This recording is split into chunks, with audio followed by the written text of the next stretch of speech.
What people don't realize when it comes to websites is that you have around 5 seconds when somebody lands on your website to convince them to stay on your website.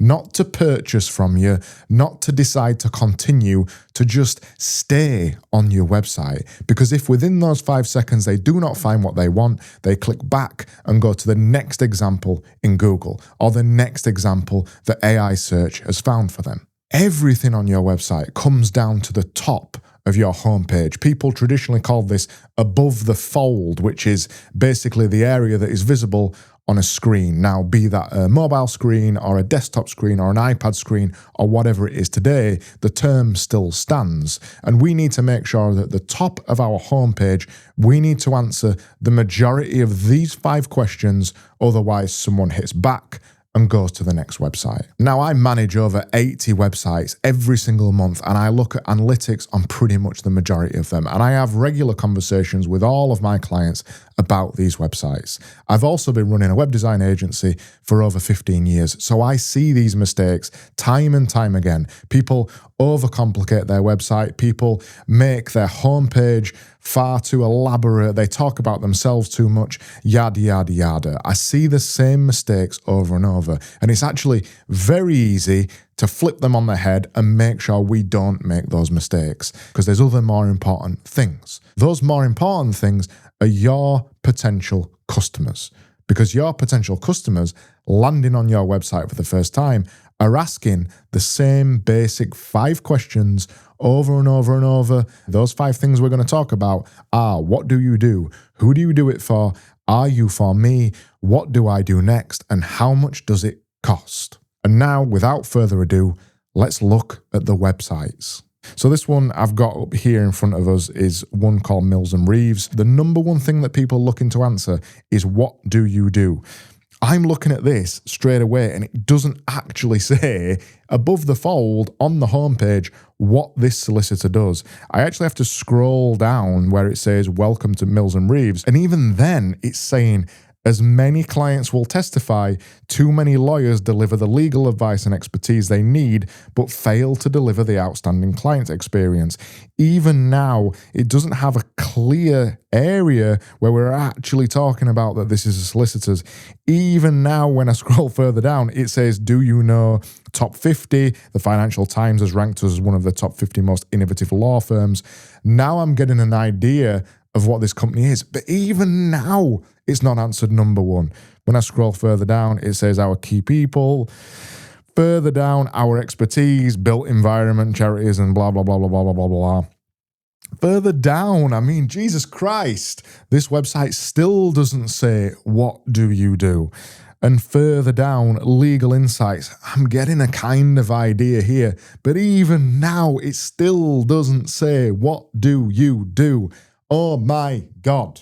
Let's move on to the next question. I'm going to scroll back up to the top again. So now I'm going to be looking for, who do you do it for? Now, we did see that further down the homepage. Actually, it is quite buried. I don't think showing people on the homepage, there's really any value of it, to be honest. Unless you're a famous company, you know, you're a company run by Kanye West. Actually, Kanye West is not a good example. Let's not talk about Kanye West. Unless you're a famous person or whatever, there's not really much reason to put the people on the homepage.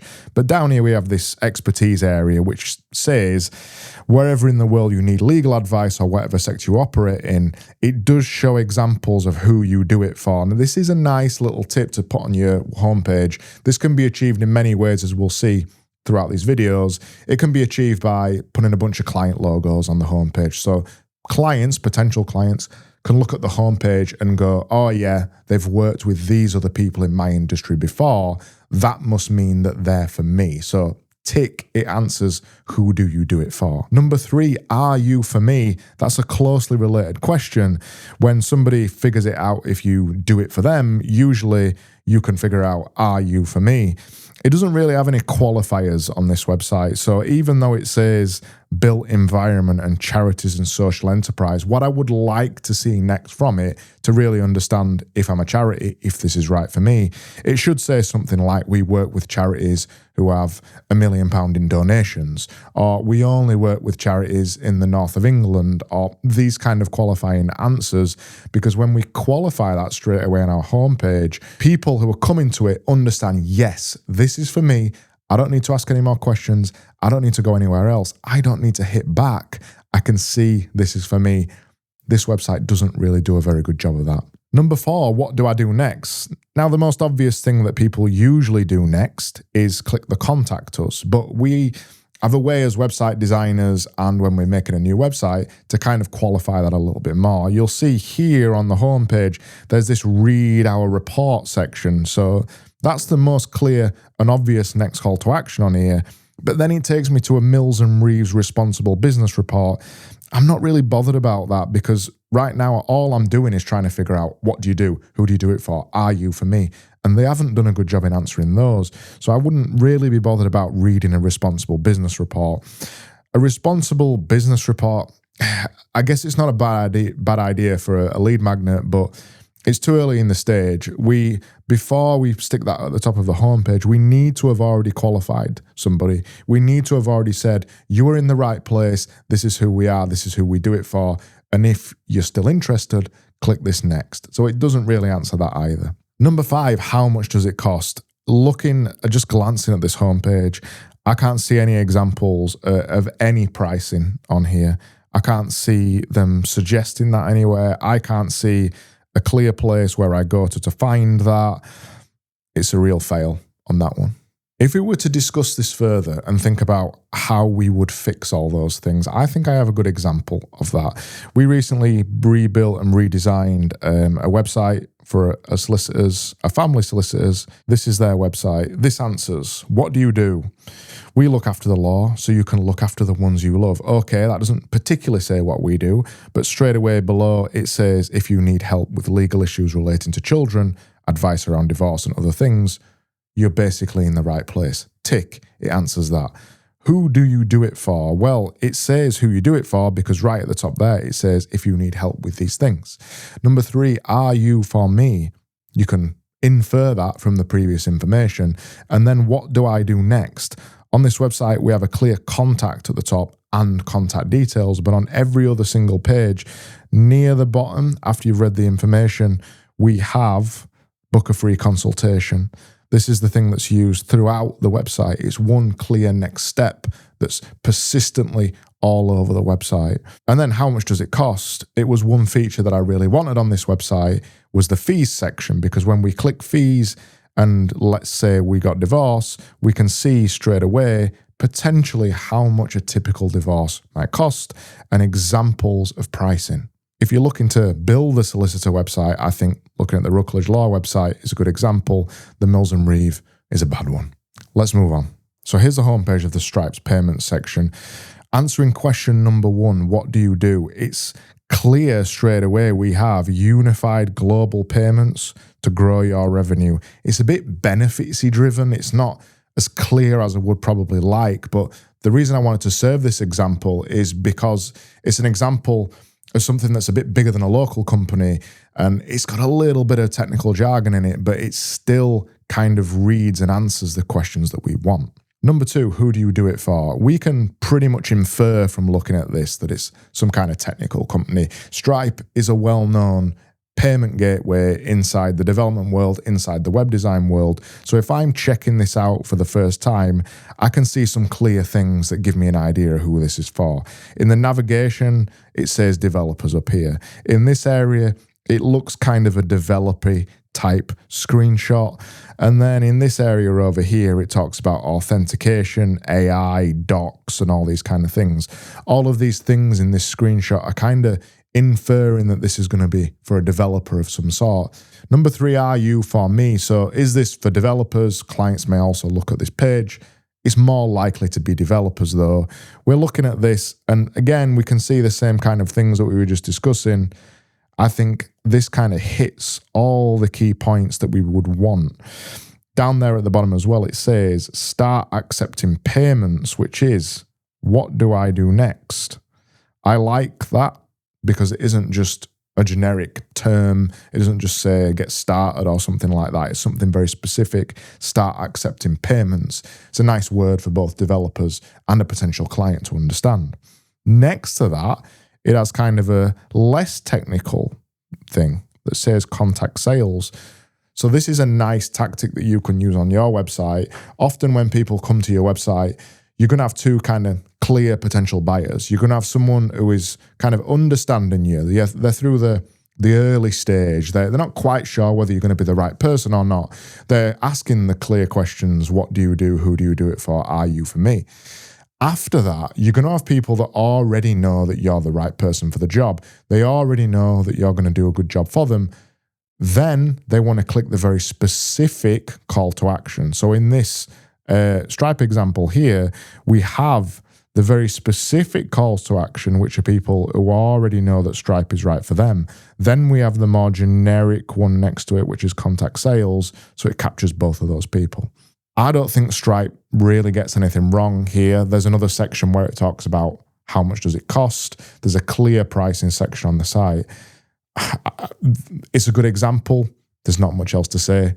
I think we should move on to the next one. The next example I wanted to move on to was an architect's called David Chipperfield Architects. Now, let's not forget here, David Chipperfield, a world-renowned architectural company that design absolutely beautiful buildings. Their work is fantastic, but their website doesn't do a great job of showcasing that expertise. Their website kind of looks nice. It's not ugly designed. It's been well designed. But the mistake they've made with their website, as we'll see in a second, is that they've conflated that expertise and how they excel in their architectural arena with just expecting anybody to understand that by coming to their website. So there's almost a, yeah, we do cool shit, we do cool buildings, we're not so bothered about our website kind of attitude. Because of that, the website's all about them. And let's just look at it now. So this is David Chipperfield's website. And if we look at this and go, what do you do? We can infer generally what they do. I mean, it says David Chipperfield Architects right up at the top of the page there, but it doesn't do any extra effort other than that. When you scroll the website, there's some generic news articles that kind of infer. Again, infer is the key word here. It doesn't clearly make it obvious. It infers that they're clearly some kind of architectural company and probably quite a big deal because of the things that they say on there. But it doesn't clearly just say at the top, David Chipperfields are an architects who do X, Y, or Z for people. It doesn't answer who do you do it for. It doesn't answer, are you for me, or what do I do next? Now, someone like David Chipperfield may argue that they're past that stage in their career, and I think that's a common mistake for people who are experienced at what they do. They may argue that they work all over the world, they do amazing work, they don't need to prove themselves anymore. But even with David Chipperfield and pretty much any other business that you can think of, there's still going to be a blotter jotter type counsel or procurement type person who've never heard of David Chipperfield or who've never heard of your business, and they're going to be coming to your website looking to answer, what do you do? Who do you do it for? Are you for me? How much does it cost? And if you are too arrogant and you think you're past that in your career and you think, well, it's clear from the work that we do who we are and how good we are and all this kind of thing, then you're getting your homepage of your website wrong. You could never expect anybody to understand that, because in a procurement type process or in a research phase for a business, or somebody just typing into AI, what's the best architects in the world, you don't have any context around what's going to appear.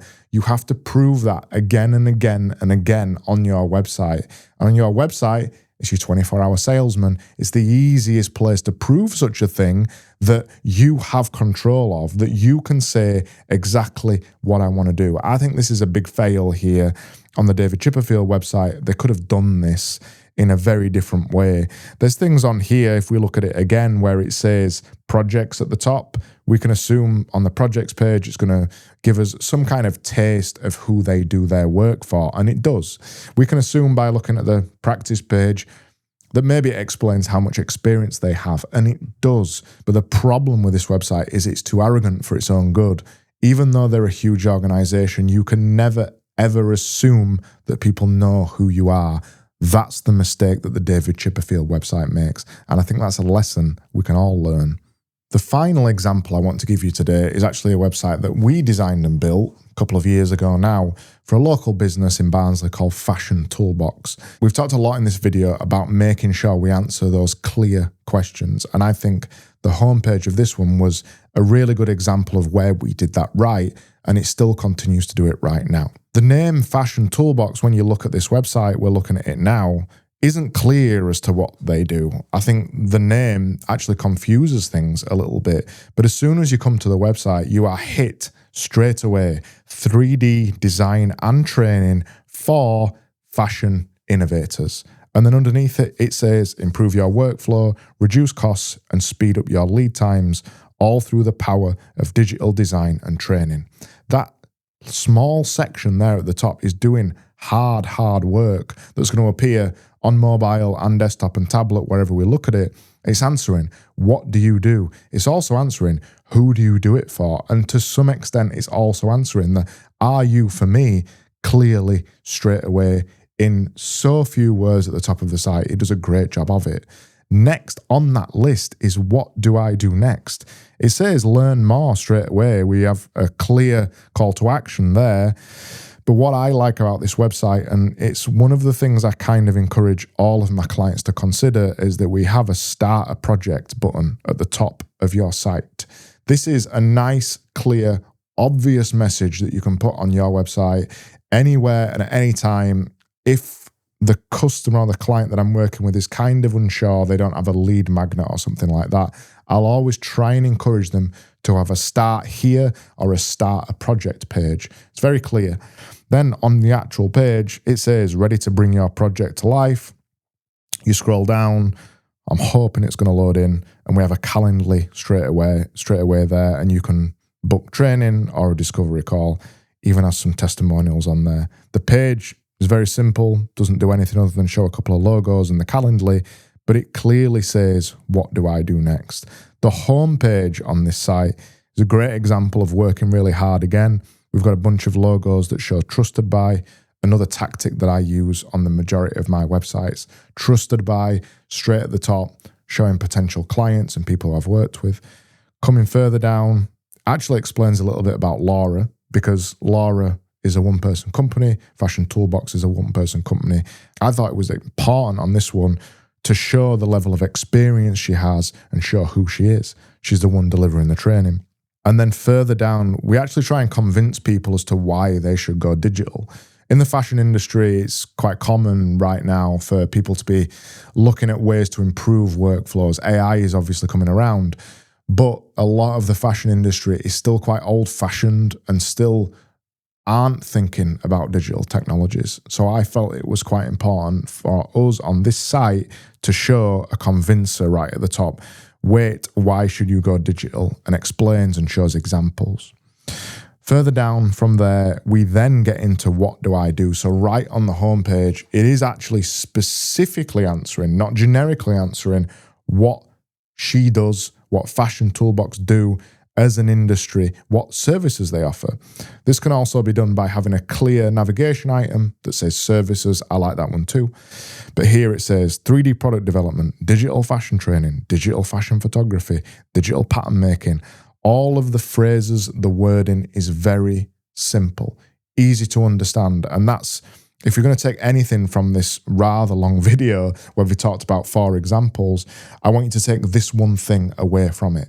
The things to remember about this is that really the basics are simple. These ideas that I've talked about, what do you do, who do you do it for, and these other things, they're very straightforward, they're very simple.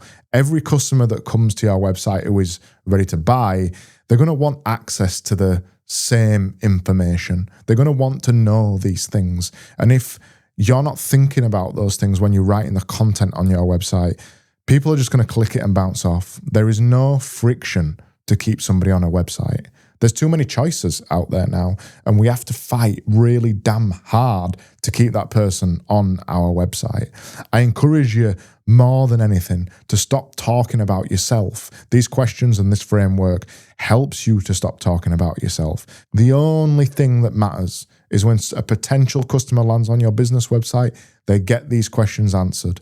They don't care about how many marathons you've run, how many dogs you've got in the office, or any other generic and gloating type information. They don't care about anything to do with you at all. If I could hammer that into your brain, you would be getting the most important piece of advice out of this video.